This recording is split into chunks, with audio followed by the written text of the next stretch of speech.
Praise the Lord. I greet you all in the precious name of Jesus Christ. Are you feeling overwhelmed with pain, struggles, and trials? Do you ever wonder, is God even watching? Or He has forgotten me? If so, then look at Job chapter 7 verse 18, where Job says to Lord that what is mankind that you make so much of them, that you give them so much attention, that you examine them every morning and test them every moment. Think about that. God is watching over us and He's testing our faith, our actions, even our thoughts every moment. So if it ever feels like your prayers are being unanswered, don't lose heart. God's silence doesn't mean that He has abandoned you. It could just be a time of testing or the season where God is checking on your steadfastness. 1 Peter chapter 1 verse 7 says that your faith is far more precious than gold, is being tested through trials so that it may result in praise, honor and glory when Jesus Christ is revealed. Gold is refined in fire.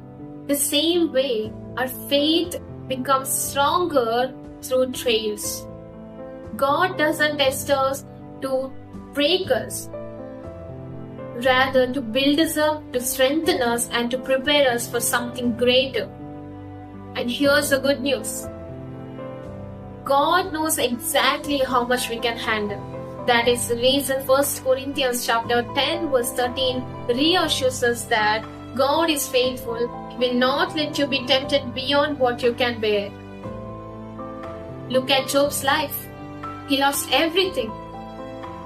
His wealth, his children, his health, he suffered beyond imagination.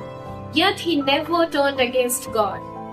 Instead, in Job chapter 13 verse 15, he declares that, though he slays me, yet will I hope in him.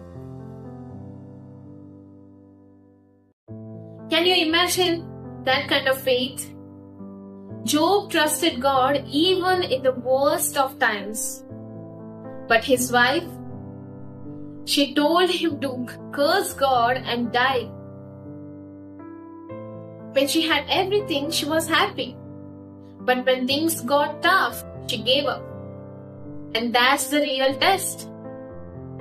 Will we gonna stay faithful to God all the moment, no matter what? Or will we gonna let hardships push us away? But Job made his choice. He says in Job chapter 121 that the Lord gave and the Lord has taken away. Blessed be the name of the Lord. What about us when people say, you have been praying, what God has done for you? Will we gonna stay firm like Job, or are we gonna give up as Job's wife? Remember, this is the time of test. Job chapter 23 verse 10 says, when he has tested me, I will come forth as gold. Job remained faithful all the time. That is the reason God blessed him with twice as much as he had before. The same is true for us. If we stay strong no matter what, God is going to bless us beyond our imagination. He is going to take away our pain and strengthen us and to provide a way to overcome temptation. So let's hold on. Let's not waver like Job's wife, but stand firm like Job. No matter what comes our way, let's keep praising, trusting and believing that greater blessings are on the way. God bless these words. God bless you all. Amen.